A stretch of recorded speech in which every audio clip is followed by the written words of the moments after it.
Welcome back to the Just As I Am podcast. I'm your host, Nicole Wilson, and today we are going to be talking about a guy who is tiny but mighty. Today we are going to be talking about David.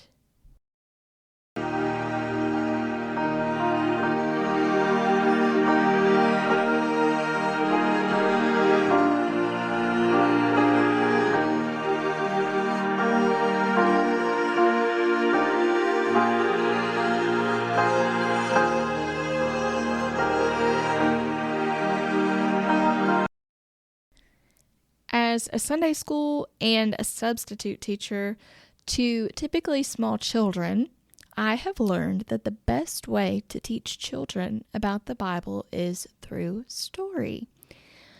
On the last episode, we talked about the one, the only, Samson.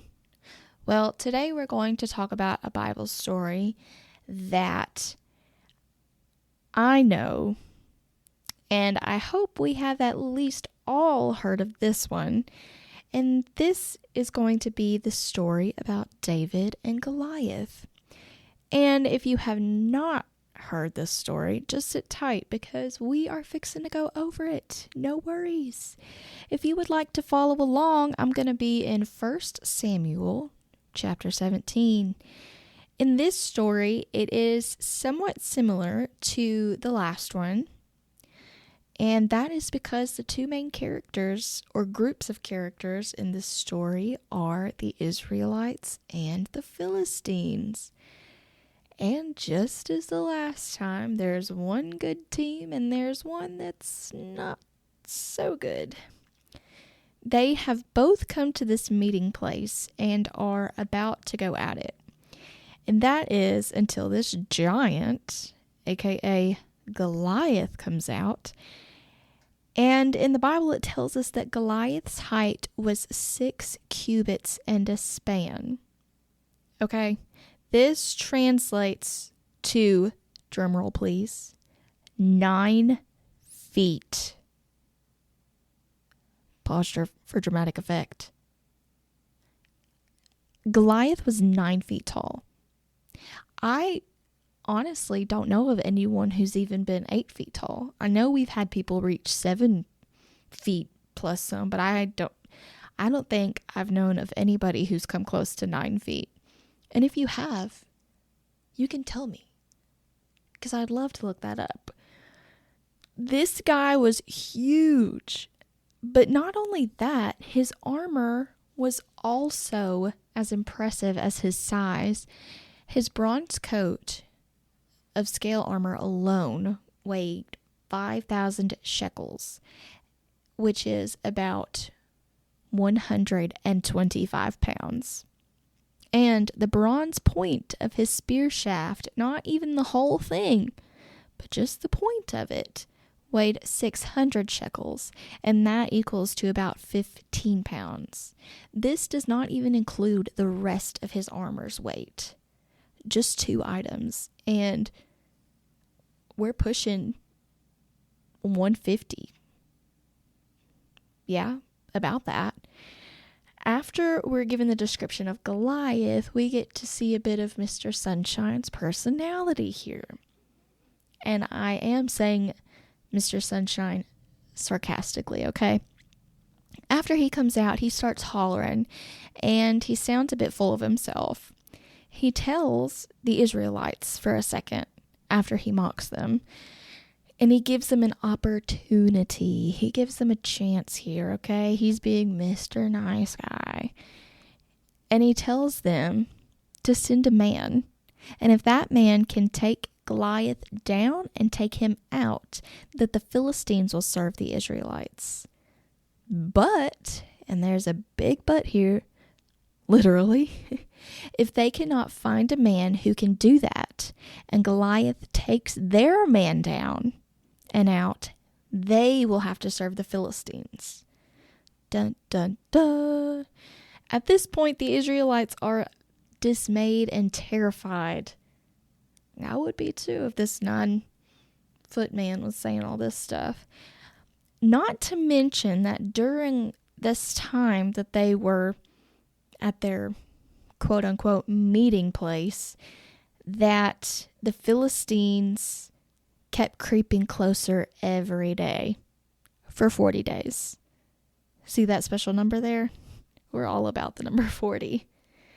And while they were creeping closer in the Bible, after we get introduced to Mr. Giganto, we are introduced to a boy named David. This is where you can start playing that Only a Boy Named David song. David is the baby of his family, okay? He has 3 older brothers and a father who is on up there in years. David's typical job is tending to sheep, and he does this well. David was also in charge of delivering things to his 3 older brothers on the battlefield. He's delivering this food to his brothers when he hears Goliath giving another sentiment. He not only hears that, but he hears that whoever can kill him, the king has promised great things for. After he hears this, he starts asking questions about who the Philistines' killer is going to be and how can Goliath act this way and defy the armies of the living God. Now, we are starting to climax in our story as David asking these questions. One of his brothers see him and overhears what David is asking. This enrages the brother and causes him to lash out on David. In turn, David is just kind of like, chill out, man. And he continues. He eventually makes it to Saul, who tells him he is just a young boy and there is no way that he can go up against Goliath. David's response is anything but timid or put down. He goes on to tell Saul that he is a shepherd, and as a shepherd, he takes care of his sheep, no matter what. No matter when they are taken down by a lion, a tiger, or a bear. Oh my.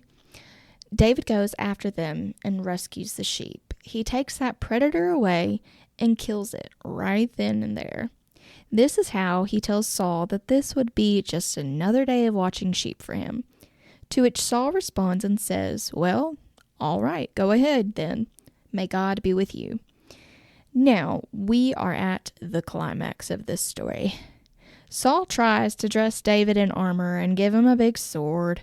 David tries to make this work, but there is just no way that it's going to. And he just ends up, taking all that off, giving it back, and he goes off and just picks up 5 smooth stones and places them in his pocket with his sling, and he goes to approach the Philistine. Remember how I said Goliath seemed full of himself? Well, that does not change here. He sees David, a young, handsome boy, and automatically hates him. Shocked. He starts telling David that this may be over in a pinch. And he just starts cursing David with his gods. David, on the other hand, is on it. And I mean, our man David has a response so strong and so sure that, man, you can't help but to feel God's power in this instant. And so the battle begins. Sort of.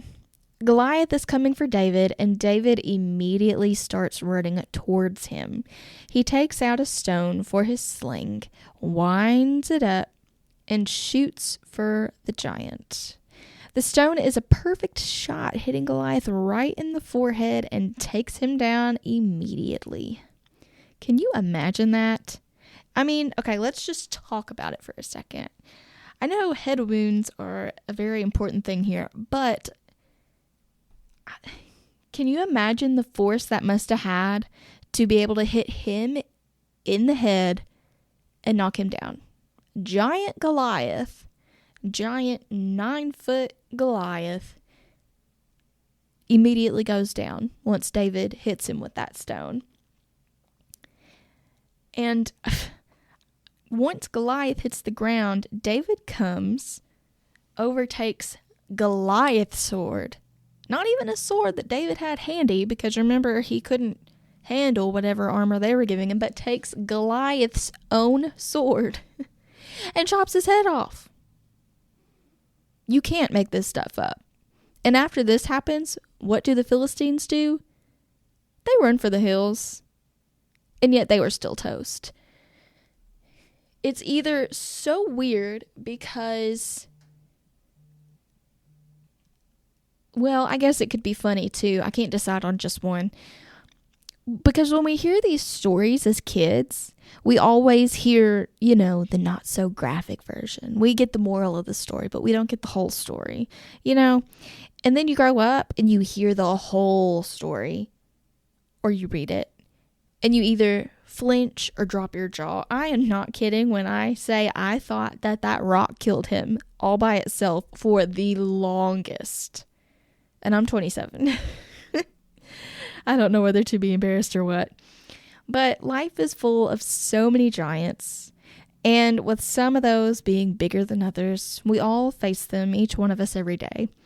Some of our giants may be physical, some may be mental, or some may be spiritual. And at times we feel like the Israelites. We see our giants so large that they may be and feel weak and spineless, or helpless and unable to conquer them. We go through life with a physical disability, maybe, and maybe an impediment of some kind, or a financial struggle. The list and types of giants we face every day is endless. We feel as if we cannot overtake or overcome our giants, but look at David. David wasn't even in the army. He had no training. He was barely out of childhood. He couldn't even walk in the armor the soldiers wore, but he was willing to fight to protect Israel. He had no business being there and made the decision to go up against Goliath.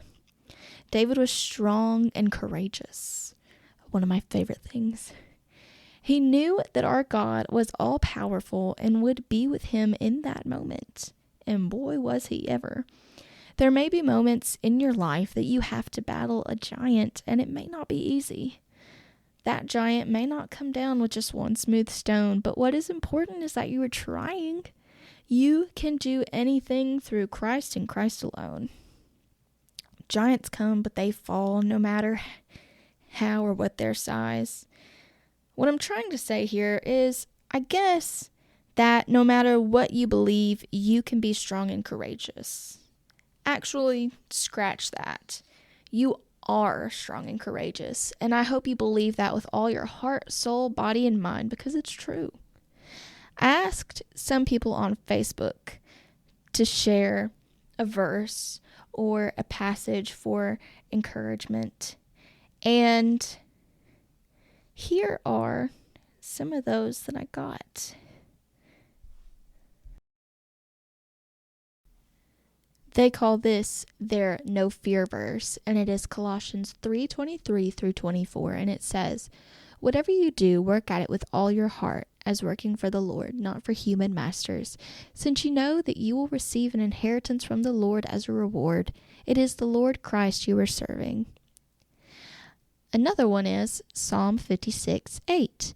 "You've kept track of my every toss and turn through the sleepless nights, each tear entered in your ledger, each ache written in your book."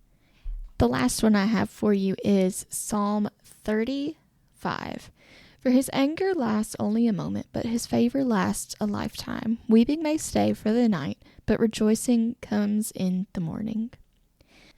I want to thank you again so much for sticking with me and listening. If you want to keep up with me, you can find me on Facebook or Instagram. Facebook is Just As I Am. Instagram is _SN Wilson. And as always, you can check me out and see what I've got going on my website, justasiam.co. See you next time.